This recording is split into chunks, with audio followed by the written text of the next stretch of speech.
다 같이 일어나셔서 우리 하나님 말씀 볼까요? 요한복음 말씀 다시 한번 봅시다. 1장 1절에서 5절 말씀 다시 한번 함께 합독합니다. 시작.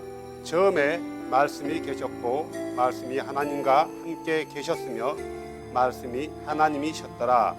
바로 그분께서 처음에 하나님과 함께 계셨고 모든 것이 그분에 의해 만들어졌으니 만들어진 것 중에 그분 없이 만들어진 것은 하나도 없었더라. 그분 안에 생명이 있었으며 그 생명은 사람들의 빛이었더라. 그 빛이 어둠 속에 비치되 어둠이 그것을 깨닫지 못하였더라. 아멘. 잘 앉아주시기 바랍니다. 우리 신앙에 있어서 가장 중요한 것, 우리 구원을 흔들어 놓을 수 있는 게 이게 뭐냐면 참 신앙인가 아니면 참 신앙이 아닌가를 판단할 때 교회를 잘 나오는가 안 나오는가 이게 아니에요. 이게 지금 이 사람이 교회에서 행사하는 어떤 모든 프로그램에 잘 동참한가 안 한가 이게 아니라는 거죠. 또 이 사람이 교회에서 아니면 개인적으로 많은 어려운 지역에 가서 선교를 잘하고 오냐 안 하고 오냐 이것도 아니라는 거예요. 지나가다 어려운 사람을 보면은 이 사람을 보고 야, 저 불쌍하다. 성경에 불쌍한 사람을 그냥 보내지 말아 했는데 하면서 주머니를 탈탈 털어서 그에게 주고 자기 겉옷을 벗어서 입혀준다. 이런다 할지라도 이 시대 이 사람의 신앙이 참 신앙이다 아니다 이걸로 판단하는 게 아니에요.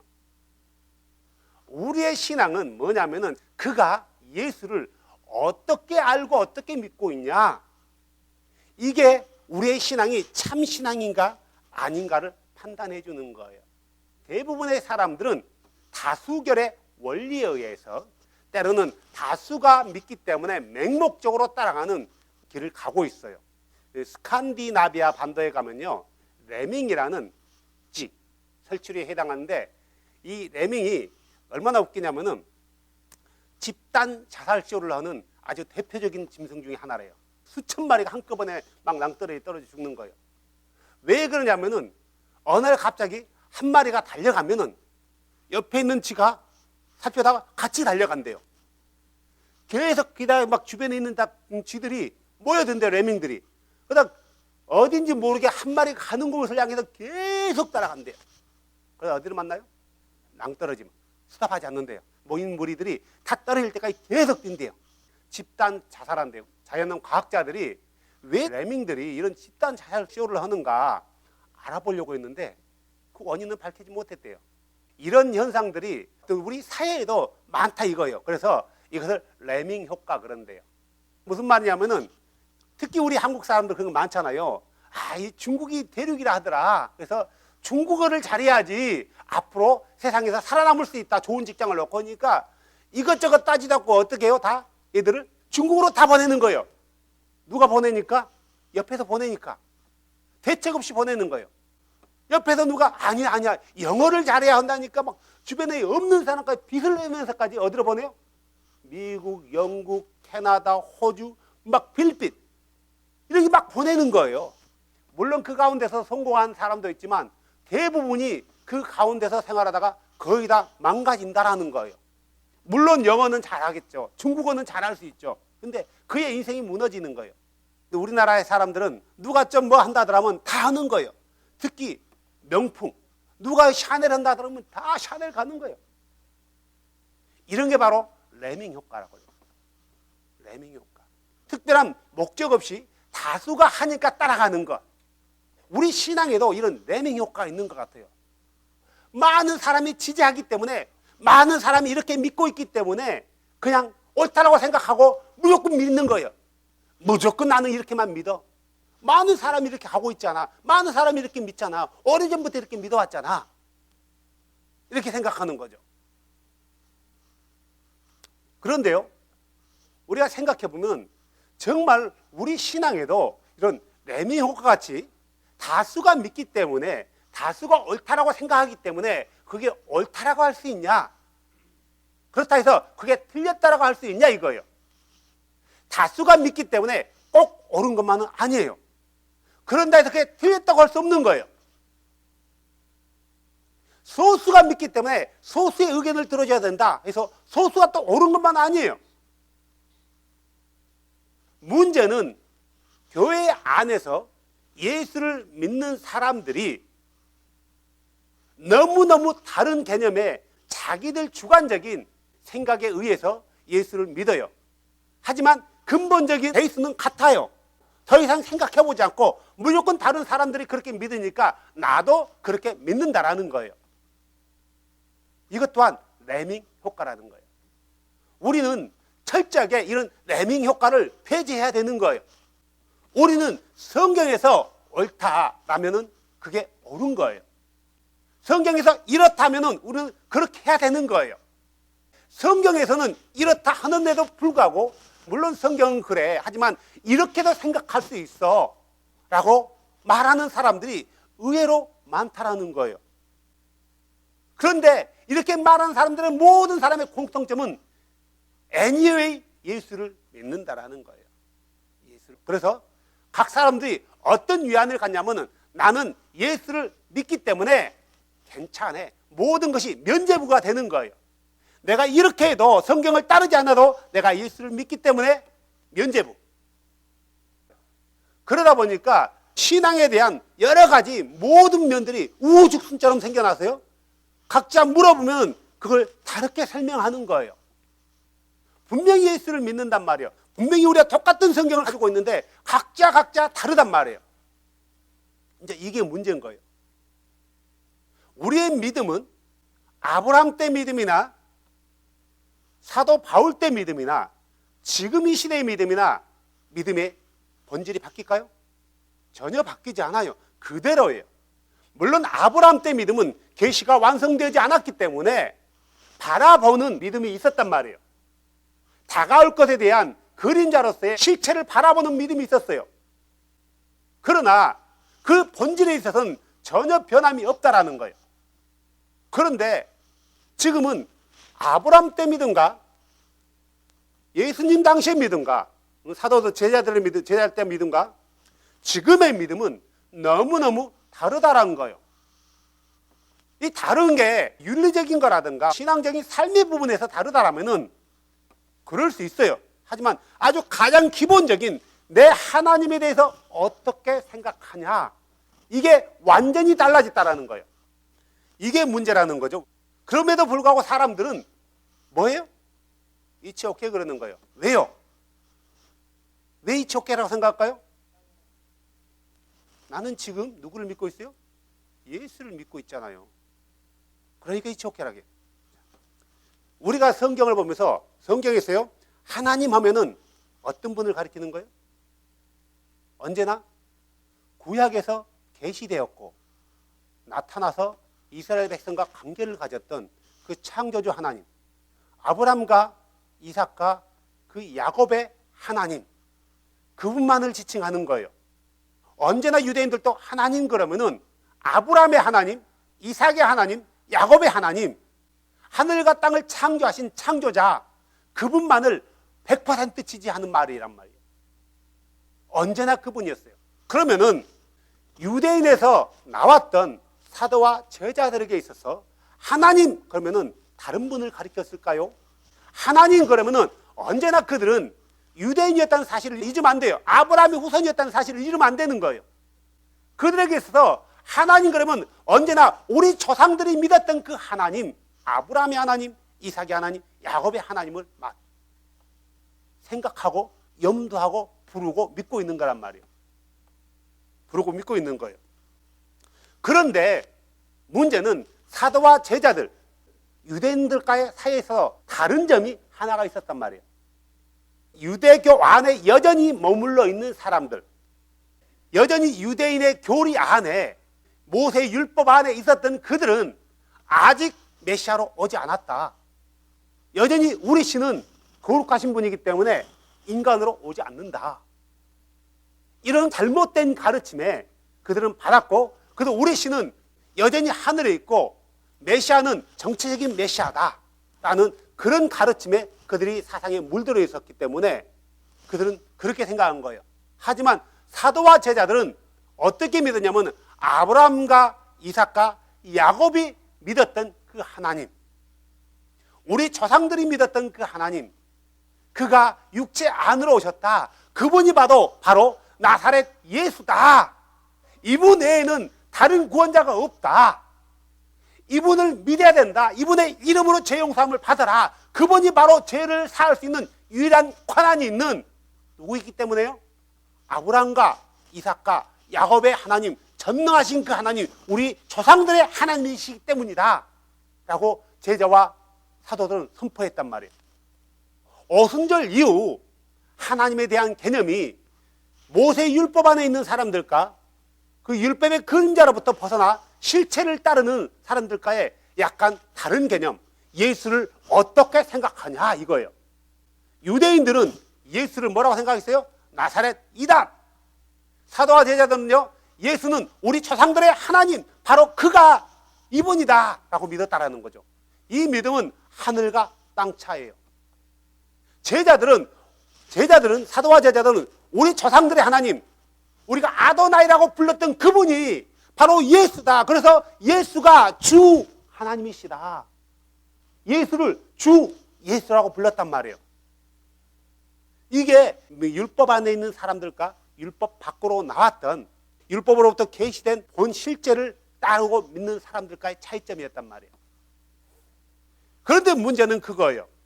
이 시대는 또 그런 개념과 다르다는 거죠. 우리의 믿음이, 우리의 신앙의 뿌리가 어디에 있어요? 어디로부터 왔어요? 미국인가요? 사람들은 예수를, 기독교를 서양 종교라고 믿어요. 그런가요? 기독교는 서양 종교가 아니에요. 기독교는 이스라엘, 유대계의 뿌리를 두고 있는 거예요. 유대계의 뿌리를 두고 있기 때문에 우리는 곁가지란 말이에요. 우리 이방인들은 곁가지예요. 그래서 유대교의 뿌리를 두고 있는 우리 기독교는 바로 유대교에서 믿었던 그 하나님이 누구라고 믿는 거예요? 예수다라고 믿는 거고요. 여전히 유대교 안에 머물러 있는 사람들은 우리 하나님은, 아도나이는 거룩한 분이고 아브라함과 이삭의 하나님이고, 아도나이 하나님은 나사렛 예수와 다르다. 그는 하나님의 아들도 아니고 그냥 이단일 뿐이다. 어떤 이단이요? 자식이 자신을 하나님이라고 만들었다. 자기 자신을 창조주라고 만들었다. 그를 따르는 모든 사람들이 예수를 신으로 격상시켜버렸다. 그래서 그들은 신성을 모독한 자다. 나사렛 괴당 예수를 따르는 무리들이다. 세상을 오염시키는, 어지럽게 하는 세균이다. 이렇게 불렀단 말이에요. 우리 신앙에 있어서 가장 핵심, 우리 구원을 흔들어 놓을 수 있는 가장 기본적인 파운데이션, 그것은 바로 예수를 어떻게 믿냐, 예수가 누구냐. 한 번은 예수님께서 가이사랴 빌립보에서요, 제자들에게 물었잖아요. 얘들아, 사람들이 나를 누구라 하더냐? 너희들이 지금까지 보면서 사람들의 말을 들었지 않느냐? 뭐라 하더냐? 어떤 이는 엘리야요, 어떤 이는 누구요 선지자 중에 한 명이요. 왜 그러냐면은 마지막 때 모세가 그러잖아요. 나와 같은 선지자를 일으키리라 그랬단 말이에요. 그 말씀에 포커스한 거예요. 그래서 선지자 중에 한 명이요라고 한 거란 말이에요. 그러면 너희들은 나를 누구라 생각하느냐? 주님은 메시아이십니다. 그리고 주는 살아계신 하나님의 아들이십니다. 제자들은, 이 당시 제자들은 예수께서 태어나실 때 성령으로 잉태했다는 사실을 알았을까요? 몰랐을까요? 그 당시에는 예수님의 어머니가 제자들 무리에 섞여 있지 않았단 말이에요. 누구만 아는 거예요? 마리아, 요셉, 엘리사벳, 침례 요한의 어머니. 그 이후에 요한이 예수님의 어머니, 육신의 어머니였던 마리아를 모시면서 그런 얘기들을 듣는단 말이에요. 그래서 제자들 가운데서, 그리고 나서 성경이 기록됐단 말이에요. 몰라요.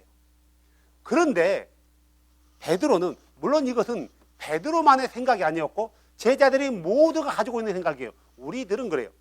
제자들은 모두가 예수를 메시아라고 믿은 거예요. 물론 여기서 말할 때 메시아는 성경에서 아브라함과 다윗이 믿었던 그런 메시아 관점이 아니고 그 이후에 변질되어 버린, 바뀌어 버린 메시아 관점이겠죠. 정치적인 메시아겠죠.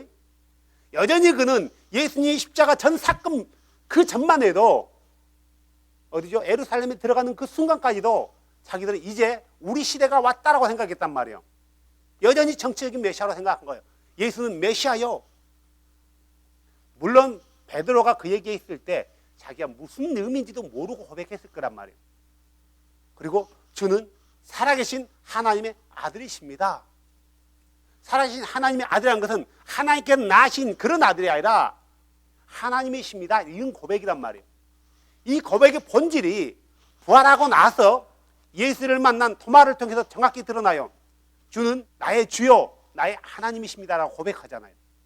이건 도마만의 고백이 아니라 제자들이 가지고 있었던 그들 안에서 그 고백이었단 말이에요. 다시 말해서 예수를 어떻게 믿고 생각하냐가 우리의 신앙의 올바른 신앙인가 아니면 참되지 못한 그런 신앙인가를 결정해주는 키워드라는 거예요. 그렇기 때문에 레밍 효과라는 사회적인 사람들이 다수가 믿기 때문에 따라가거나 다수가 이렇게 생각하기 때문에 맞다, 그 말이 틀림없을 거야, 그 안에는 박사들도 있잖아, 신학 박사들이 바보냐 하면서 사람들은 그렇게 위로를 얻으면서 다수가 지지했기 때문에 성경의 근거를 무시한 채 다수의 지지를 따라가는 일명 레밍 효과가 교회 안에 있다라는 거예요. 성경은 절대적으로 하나님은 한 분만 존재한다고 얘기하고 있는 거예요. 하나님이 한 분만 존재한다는 것은 제자들은 숫자적으로도 하나라는 것을 전혀 변함이 없어요. 숫자적으로 분리해 본 적도 없단 말이에요. 구약에 나타난 그 하나님이 육체 안으로 오셨다. 그가 예수다. 그래서 예수를 아도나이 예슈아 사도들 이렇게 불렀다라는 거예요. 주 예수님이 이렇게 불렀다라는 거죠. 또한 제자들에게서는 예수는 다윗의 후손으로 태어난 인간이다, 이거예요. 제자들에게서 예수란 인간과, 이것은 오순절 이후의 생각이에요. 제자들이요. 사람과 하나님. 개념적으로는 반드시 그는 나사렛에서 요셉과 마리아에게서 태어난 한 인간이셨다. 하지만 그는 본질적으로 하나님이 육체 안으로 오셨다라는 믿음이 오순절 이후에 생겨났단 말이에요. 오순절 이후에 이 믿음을 가지고 있는 사람들을 가리켜서 뭐라고 불렀어요? 그리스도인, 예수를 따르는 사람들, 이렇게 그들에게 호칭이, 타이틀이 붙여진 거예요. 그러니까 모든 제자들이 조상들이 믿었던 그 아도나이가 누구다? 예수다라고 믿었다라는 거죠. 그들은 인간으로서의 예수와 하나님으로서의 예수를 그들은 혼동하지 않았다라는 거예요. 여전히 그들은 그 가운데서 자기들의 믿음을 지켜왔다라는 거죠. 그러나 AD 300년 이후에 그 신앙이 오래가지 못하고 무너지기 시작해요. 믿음이라는 것도 그런 것 같아요. 예수를 다 믿는다 할지라도 그 중에 총과 칼과 어떤 권력 앞에 그 믿음을 지킬 수 있는 사람이 겨우 10%도 안 된 것 같아요. 예수님을 직접 목격했고 또한 예수님의 직접 가르치던 제자들로부터 직접 가르침을 받은 그 제자들이 사라지고 난 뒤에 많은 지도자들이 생긴단 말이에요. 그러면서 예수에 대한 가르침도 약간씩 달라지기 시작한 거예요. 어떤 사람들은 누구를 따르게 되고 어떤 사람은 누구를 따르게 되는 거예요. 그러다 보니까 예수에 대해서 가르치는 사상들이 다르기 때문에 약간 이상한 교리들이 삐쭉삐쭉 우후죽순적으로 나오는 거예요. 하지만 이것을 300년 이전에는 정리할 겨를이 없는 거예요. 왜요? 쫓겨다녔기 때문에. AD 70년부터 본격적으로 쫓겨다녔기 때문에 모여가지고 이건 잘못됐다, 이건 이렇다라고 신학적인 어떤 뭐랄까요? 예수님에 대한 정확한 어떤 것을 세우는 게 쉽지가 않았단 말이에요. 그래서 그들이 할 수 있었던 게 뭐예요? 편지를 보내서 그 가운데서 예수가 누구라는 거에서 정확히 세워주는 것, 이것밖에 없었던 거예요. 그리고 나서 권력에 야합된 그런 그리스도인들 어느 정도 자양을 느끼는 거예요. 왜요? 그들은 정부의 협조에 잘 협조하는 거예요. 그런 사람들 중 하나가 오리겐 같은 사람들, 터툴리안이라 이런 사람들에 의해서 예수가 누군가에 대한 개념들이 약간씩 달라지기 시작한 거예요. 아리우스라는 그런 사람들을 위해서 약간 예수에 대한 개념들이 달라지기 시작한 거예요. 그러면서 AD 300년부터 예수에 대한 본격적인 대못을 받기 시작하는 작업이 이루어지잖아요. 그런 가라지들이 나오기 때문에 큰 가라지가 나오는 거예요. 많은 교회들이 예수를 믿는다고 하지만 그 믿음이 여러 갈래로 갈라진 거죠. 어떤 부류에서는 하나님은 한 분인데 이것은 숫자적으로 한 분이 아니라 객체적으로는 세 분인데 숫자적으로는 셋이 연합되어서 공동체로서의 하나다. 이렇게 가르치는 교리가 있단 말이에요. 또 이렇게 가르치는 교리 안에서도 다 다른 거예요. 제각기 달라요. 제각기. 특히 신학자들은 이렇게 얘기해요. 우리가 믿는 하나님은 한 분 하나님이 아니라 세 분 하나님이다. 정확히 세 분이다. 하늘에 아버지가 있고 그 다음에 성령이 있고 땅에는 누가 있다고요? 예수가 있다. 아들이 있다. 세 분이다. 하늘에서 음성이 들렸고 성령이 나타났고 아들이 또 있었다. 이렇게 세 분이다라고 얘기하는 거죠. 어떤 삼신론적인 사상을 가지고 있는 거예요. 이것은 하나님의 어떤 전능하심에 대해서 이해하지 못한 상태에서 사람들이 하나님을 어렵게 만들어버리는 거예요. 사람들이 이해되지 않지만 성경에서 지지하지 않고 성경에서 한 번도 나타나지 않지만 다수가 믿고 따르기 때문에 똑똑한 신학 박사들이 만들어놨기 때문에 그들이 가르침이 확실할 거야 라고 사람들은 믿는다는 거죠. 우리가 잘 알듯이 낸신행의 신학펀치 같은 데 보면은 삼위일체에 대해서도 나와요. 삼위일체를 통해 가지고 그가 박사학위를 받았다 하더라고요. 그분이 설명하는 삼위일체는 어떤 거냐면 하나님은 정확히 세 분이다. 세 분이 연합했다. 공동체다 이거예요. 팀을 이뤘대. 한 팀이다 이거예요. 팀으로서의 하나지 숫자적으로서의 하나가 아니다. 이거 완전히 이거는 이상한 말이란 말이에요. 어떤 사람도 아니다. 숫자적으로도 하나고 팀도 아니고 그냥 삼위일체다 이렇게 믿는 사람도 있고 어떤 사람들은 외적으로는 셋이고 내적으로는 하나다. 각자마다 이렇게 어렵게 표현하는 거예요. 그렇기 때문에 어떤 가르침을 받는 사람들 밑에 있냐에 따라서 다르게 생각하는 거예요. 근데 이 믿음이 로마가 기독교를 인정한 그 시대 이후 지금까지 계속 이어져 온 거예요. 또 이런 문제가 있으니까 또 어떤 부류들은 예수를 어떻게 생각하냐면 예수는 처음부터 그 하나님이 아니었고 창조자가 그를 낳았대요. 그래서 아들이래요. 이렇게 생각하는 사람이 있냐면은 또 어떤 사람은 예수는 하나님이 세상을 창조하기 이전 피조물들, 천사들을 만들었는데 천사들 중에서 제일 먼저 만들어낸 천사. 이 천사자 중에 한 명이다 라고 믿는 사람들도 있다라는 거예요. 하나님께서 그를 보낸 거예요. 하늘에서. 그가 주와 메시아가 되게 한 거예요. 예수를 그렇게 믿는 사람들도 있다라는 거예요. 각자가 예수에 대해서 믿는 믿음과 생각과 견해들이 다 다른 거예요. 그런데 중요한 것은 뭐 하고 있다고요? 그들이요? 예수를 믿고 있다라는 거예요. 뭘 가지고요? 우리가 가지고 있는 똑같은 성경을 가지고 결국 똑같은 것을 가지고 본다 할지라도 각자가 생각하는 게 다르다는 거죠. 동상이몽이죠. 같은 배를 탄 것 같지만 각자가 다른 생각을 하고 있는 거예요. 중요한 건 뭐냐면은 성경에서 예수를 뭐라고 하는가? 사도와 제자들은 예수에 대해서 어떻게 표현했는가?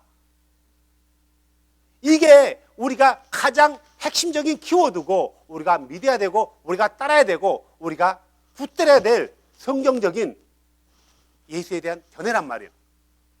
이걸 이대로 믿지 않는다면은 우리는 심각한 문제를 겪을 수 있다는 거죠.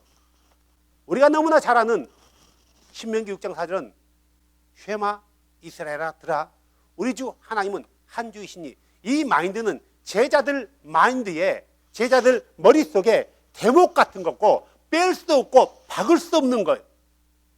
더 어떤 것도 박을 수 없는 거예요. 제자들뿐만 아니라 모든 유대인들에게 모든 성경에서는 하나님은 한 분이다라고 가르치는 거예요. 그래서 하나님은 한 분이다. 나 외에 다른 신이 없다. 나 외에 다른 하나님이 없다. 나만이 창조자다. 나만이 이스라엘의 구원자다. 나는 이스라엘의 왕이다. 나는 반석이다. 난 너의 아버지다. 난 너의 남편이다. 나는 목자다. 나는 생명샘의 샘물을 거저주는 자다. 나는 구원을 베풀 자다. 나는 너희 조상들을 애굽에서 건져낸 자다. 나 외에 다른 신이 없다. 내 옆엔 다른 신이 없다. 나와 견줄 자가 없다. 라고 수없이 성경은 창세기서부터 말라기까지 그렇게 기록하고 있어요.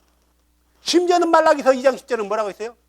우리에게 한 하나님이 계시고 한 아버지만 있다라고 기록하고 있어요. 문제는 이 구약에 말씀하고 있는 하나님 한 분이라와 신약에서 말하고 있는 예수는 하나님이라고 고백했던 제자들과의 그 관계성에서 어떻게 이게 성경과 일치가 되게 하냐 이거예요. 제자들은 다른 개념에서 예수가 하나님이라고 말하지 않았단 말이죠.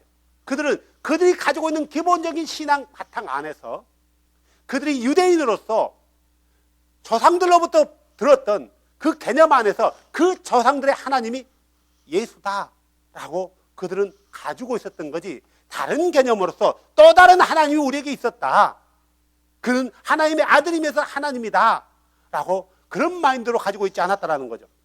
물론 신약과 구약 자체 내에서 하나님은 한 분이다라고 수없이 증명하고 증거하고 있어요.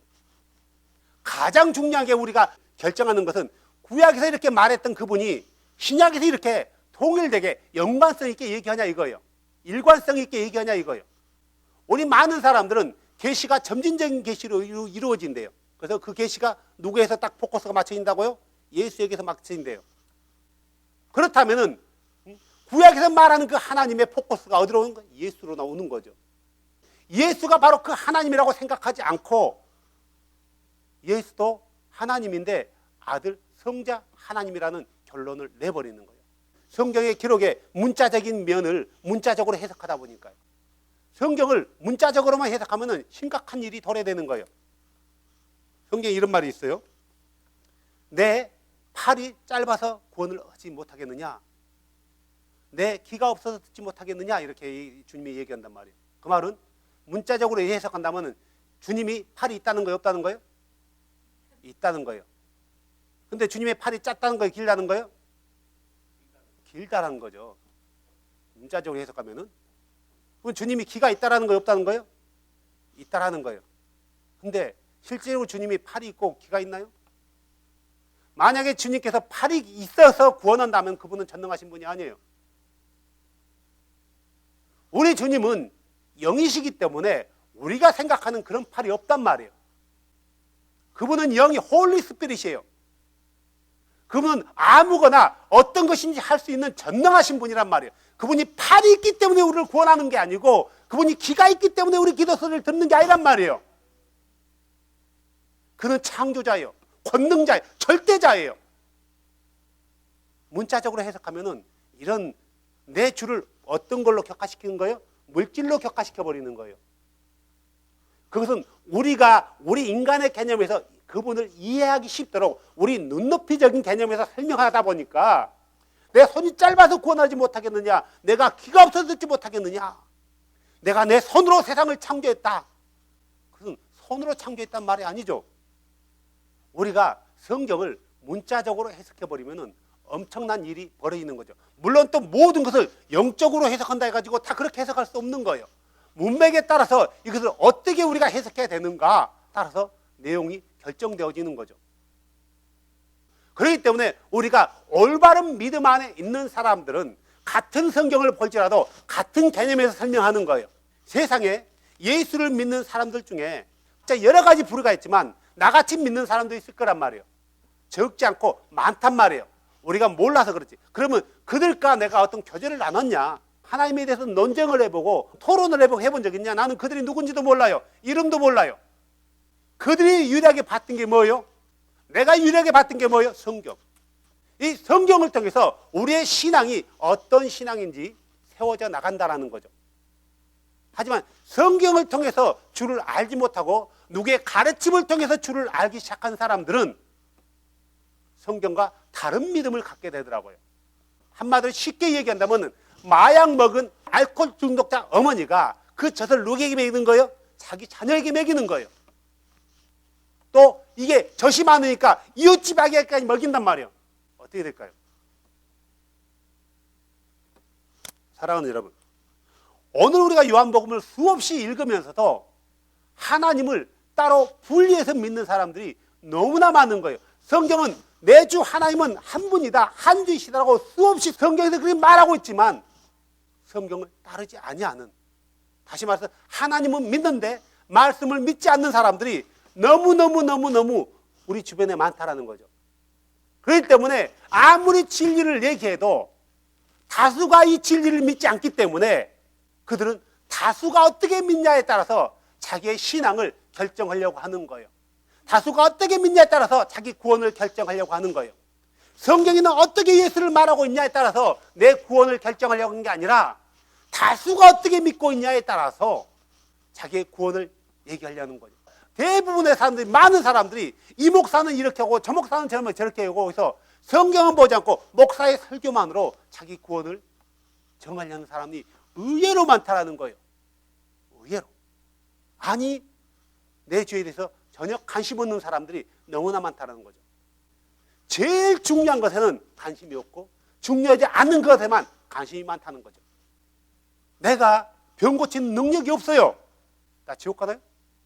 내가 산을 옮길 만한 믿음이 없단 말이에요. 내가 내 구원에서 떨어지나요? 내가 악한 영이 들린 사람들이 왔어요. 예수 이름으로 기도했는데 그가 약한 영이 안 나갔단 말이에요. 내 구원에 문제 있나요?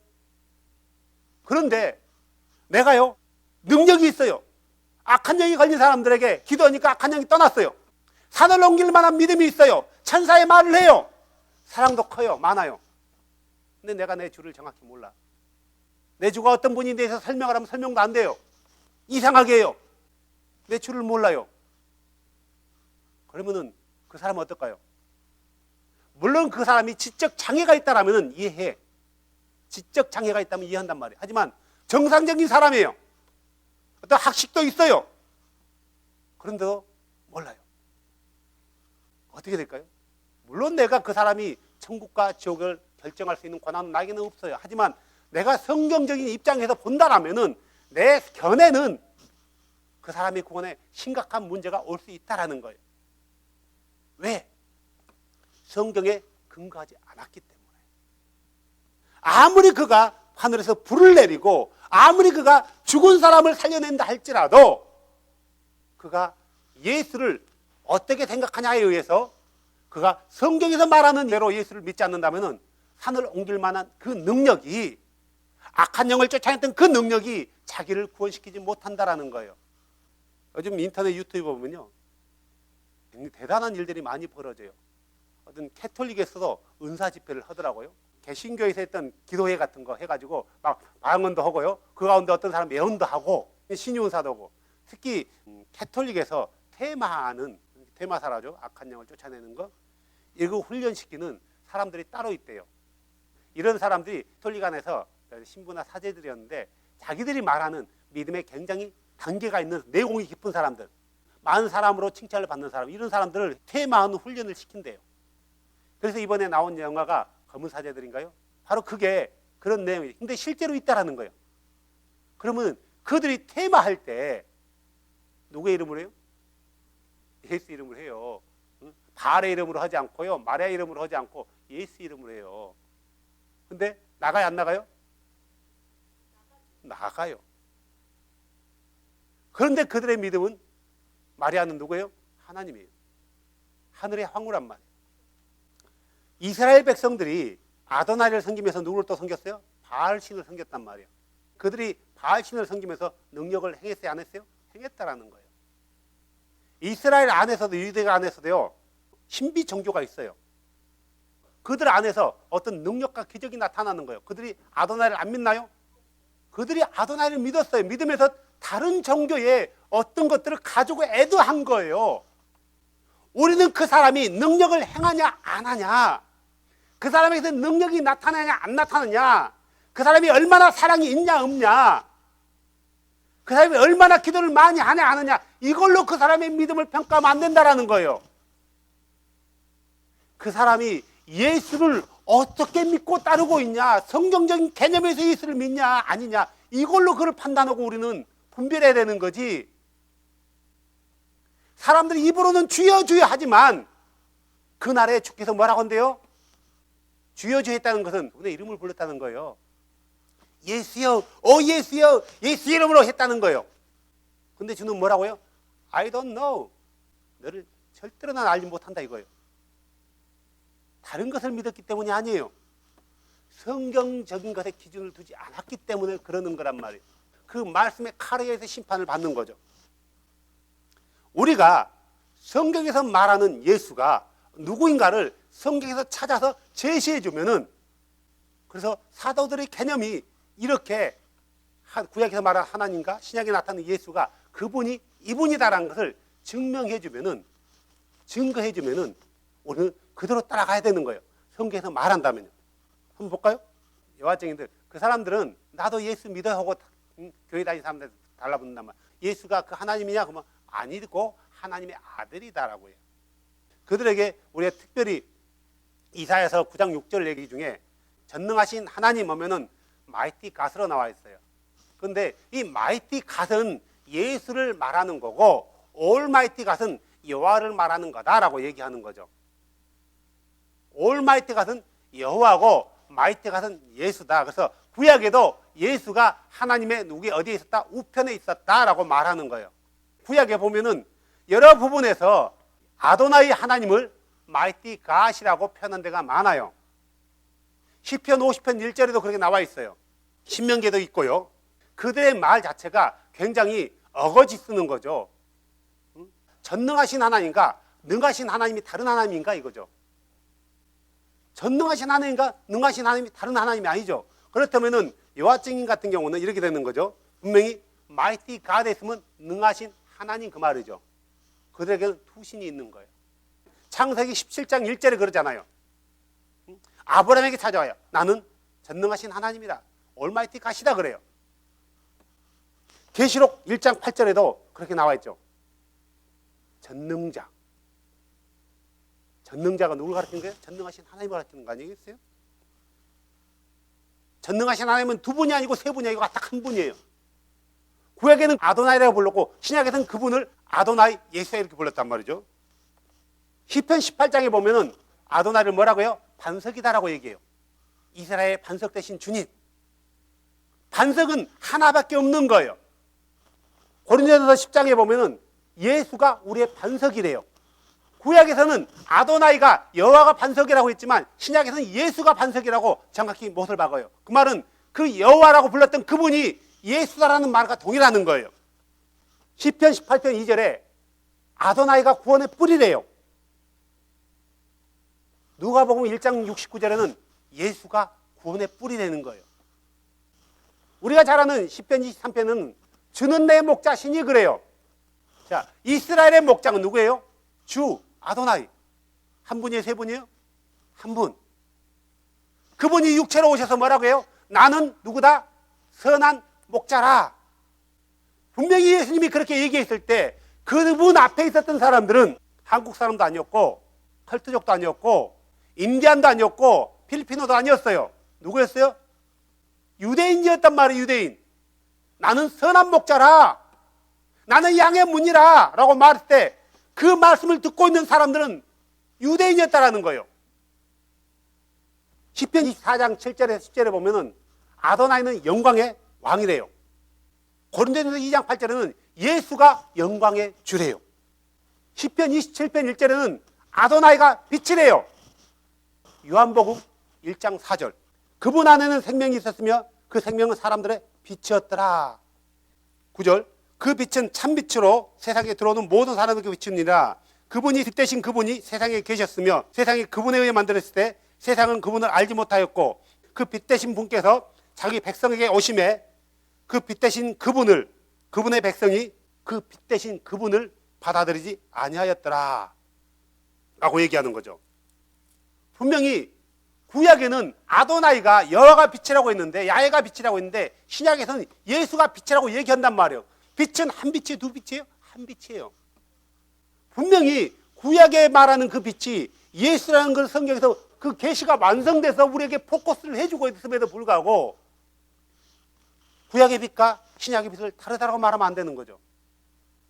우리가 잘 알듯이 그 빛 대신 분이 사도 바울이 다메섹에서 바울이라는 사람이 청년이 다메섹을 가고 있을 때 그에게 나타났던 분이 어떻게 나타났어요? 빛으로 나타났어요. 너무나 밝은 빛으로 나타났단 말이에요. 그 밝은 빛을 봤던 바울의 눈에는 멀게 됐어요. 디모데전서 6장에도 그래요. 그분은 빛 가운데 거하시는 빛 대신 하나님이래요. 너희는 빛의 자녀들이래요. 요한일서에는요. 요한 사도가 얘기했던 빛의 자녀라는 것은 여호와의 자녀란 말인가요? 예수의 자녀란 말인가요? 예수의 자녀란 말이에요. 그들은 여호와와 예수를 분리하지 않았단 말이에요. 그가 이분이다라고 얘기한 거예요. 우리의 구원자는 한 분인가요? 두 분인가요? 이스라엘 구원자와 우리 이방인의 구원자가 다를까요? 구약의 구원자와 신약의 구원자가 다를까요? 천년이 100번을 바뀐다 할지라도 이 진리는 바뀌지 않아요. 구약을 그렇게 많이 읽으면서 내가 너희의 구원자다, 내가 너희를 건져냈다, 나 외에 다른 구원자가 없다라고 수없이 얘기하는데 우리에게 다른 구원자를 주지 않았다. 오직 예수 외에는 다른 구원자 이름이 없다. 사도행전 4장 12절에 나오나요? 우리는 너무너무 많이 읽고 있잖아요. 예수 외에 구원자가 없다고 얘기하잖아요. 왜 우리가 말하는 게 이중성이 있다는 것을 느끼지 못하냐고요. 성경에는 구원자는 아도나이다. 우리가 흔히 그분을 여호와라고 불렀단 말이에요. 근데 신약에서는요, 한 번도 여호와라는 단어가 나오지 않고 누구다가 나가요? 주 예수가 우리의 구원자다라고 나온단 말이에요. 누구든지 주 예수를 부른 자는 구원을 얻으라고 했단 말이에요. 그렇다면 구원자가 둘이면 둘을 불러야 되는 거예요. 둘 중에 하나 부르란 말이 아니에요. 우리에게는 한 구원자밖에 없는 거예요. 한 주밖에 없고 한 아버지밖에 없는 거예요. 디도서에도 나와요. 우리의 유일하신 구원자, 홀로 지혜로우신 구원자. 2장 12절 3장 6절에 나와 있잖아요. 홀로 지혜로우신 구원자예요. 누가요? 예수가. 그러면 이들은 구약 자기들이 가지고 있었던 믿음과 다른 믿음을 말하는 게 아니야. 그렇지 않단 말이에요. 같은 믿음이에요. 그분이 바로 예수라는 걸 얘기하고 있는 거예요. 이사야서 32장 22절에는 율법을 세우고 율법을 주신 자가 누구예요? 아도나이. 우리는 그를 여호와라고 불렀단 말이에요. 그런데 예수님은 요한복음에서 자기가 율법을 줬대요. 안식일은 내 거래요. 내가 만들었대요. 안식일의 주인은 나래요. 예수님은요. 왜요? 왜 예수님이 안식일의 주인은 나라 했을까요? 그분이 세상을 여세 동안 만들고 마지막 날 쉬었잖아요. 그리고 안식일을 쉬라고 줬잖아요. 그분이 만든 거예요. 만든 사람이 주인이에요. 우리를 재판하신 분은 한 분이 재판해요? 두 분이 재판해요? 한 분. 구약에는 수없이 재판장은 누구였어요? 아도나이였어요. 우리는 그를 야훼, 여호와라고 불렀단 말이에요. 근데 신약에 와서 누가 우리를 심판해요? 우리 재판장은 누구예요? 자, 디모데후서 4장 7절이요. 내가 선한 싸움을 싸우고 나의 달려갈 길을 마치고 믿음을 지켰은지 이 이후로는 나를 위하여 의의 관이 예비되었나니 주 곧 의로우신 심판자께서 그날에 그것을 내게 주실 것이요 내게뿐만 아니라 그분의 나타나심을 사랑하는 모든 자들에게 주시리로다. 그분의 나타나심은 뭐예요? 그분의 재림을 기다리는 모든 사람들에게 주시리로다. 누가 재림하는 거예요? 주 곧 의로우신 재판장이신 예수께서 재림하는 거예요. 여호와가 재림하고 예수가 재림하는 것도 아니고, 여호와는 하늘에 있고 예수 네가 가서 재림해라 이렇게 한 게 아니고, 그분이 바로 재림하는 거예요. 한 분이요. 그분을 바울은 주 곧 의로우신 재판장이라고 얘기했단 말이에요. 심판자라 했어요. 누구예요? 예수요. 헬라어를 쓰기 전에는 그들은 이렇게 얘기해요. 하나님을 처음과 나중이고 시작과 끝이다. 이사야서 보면은 그 아도나이를 표현할 때 아도나이는 처음과 나중이고 시작과 끝이다. 이렇게 얘기하는 거죠. 그죠? 이사야 41장 4절 또 46장 6절에 나와 있죠. 몇 차례 나와 있죠. 그분은 시작과 끝이에요. 처음과 나중이에요. 그리고 헬라어로 쓰여지면서 이것을 어떻게 그들은 사용했냐면은 알파와 오메가라고 한 거예요. 다른 말이 아니죠. 같은 말이에요. 알파는 헬라어에서 제일 먼저 있는 말, 오메가는 제일 나중에 있는 것. 만약에 영어로 써있다면 이렇게 썼을 거예요. 나는 A요, 나는 Z라. 알파 오메가는 것은 시작과 끝이라는 말이에요. 구약에는 그 아도나이 하나님을 알파요 오메가라 했고, 신약에는 예수를 알파요 오메가라 했단 말이에요. 시작과 끝인 분이 한 분인데 예수가 그 시작과 끝이었던 그분이다 이거죠. 구약 성경을 보면서 수없이 아도나이께서 뭐라 하면 나는 이스라엘 왕이다. 그들이 나를 왕으로 삼으려 하지 않았다. 그래서 그들이 왕을 구했다. 그분이 이스라엘 왕이라고 스스로 얘기해요. 나는 이스라엘 왕이다. 근데 이스라엘 왕으로 오신 분이 누구예요? 그들은 보여지는 왕을 원한 거예요. 인간을 왕으로 삼았지만 본질적인 왕이 이 땅에 오셨단 말이에요. 누구로요? 아도나이가 육체로 온 거예요. 그들의 왕이 되기 위해서, 그들을 다스리기 위해서, 통치하기 위해서. 근데 그들이요, 그를 받아들이지 않는 거예요. 구약에서는 누가 이스라엘, 야훼가 이스라엘 왕이고, 신약에서는 예수가 이스라엘 왕인가요? No. 그 말은 그분을 이스라엘 왕으로 제한된 말이 아니라 이스라엘의 주권자라는 의미겠죠. 하지만 그분이 이스라엘만 주권자일까요? 온 하늘과 땅에 주들 중에 주이시고 왕들 중에 왕이시란 말이에요. 다시 말해서 주들이 많고 왕들이 많다는 말이 아니라 그분이 최고라는 거예요. 누가요? 예수가요. 우리는 구약에서 수없이 그분이 예수라는 것을 증거하는 성경에서 많지 않은 구절들이 너무나 많이 있음에도 불구하고 약간 혼동스러운 몇 구절 때문에 예수의 신격을 격화시켜서 예수가 본질적인 그 창조자가 아니라 창조자의 세컨드다, 그의 아들이다 라고 그의 신격을 격화시키는 것은 신성 모독이 된다는 거죠. 그분을 믿지 않는 건 유대인들도 그분을 신성 모독하는 거지만 예수를 나사렛 이단이라고 말하는 그들도 신성 모독하는 경우지만 또한 우리가 예수의 그 신성을 격화시켜서 그를 아들 하나님이다 라고 말하는 것 자체도 신성을 격화시키는 신성 모독이 된다는 거죠. 예수가 하나님이라는 사실을 알고 난 바울이 이렇게 고백해요. 전에는 내가 신성을 모독한 자요 라고 얘기한단 말이에요. 왜 모독했을까요? 예수를 부정했잖아요. 예수를 부정한 행위를 가리켜서 신성 모독했다고 하는 거예요. 어떻게 부정했을까요? 왜 바울이 예수 믿는 사람들을 죽이려고 했고 예수 믿는 사람들을 핍박했을까요? 왜? 바울이 믿는 하나님은 누구였어요? 조상들의 하나님 아도나이였단 말이에요. 근데 유대인들 중에서 자기 동족들 중에서 예수가 바로 그 하나님이라고 말하는 거예요. 바울이 거룩한 분노를 느낀 거예요. 물론 그게 하나님의 일이 아니었지만 바울은 자기 이득권 때문에 예수가 그 하나님이라고 말하는 사람들을 핍박하고 다닌 것은 아니에요.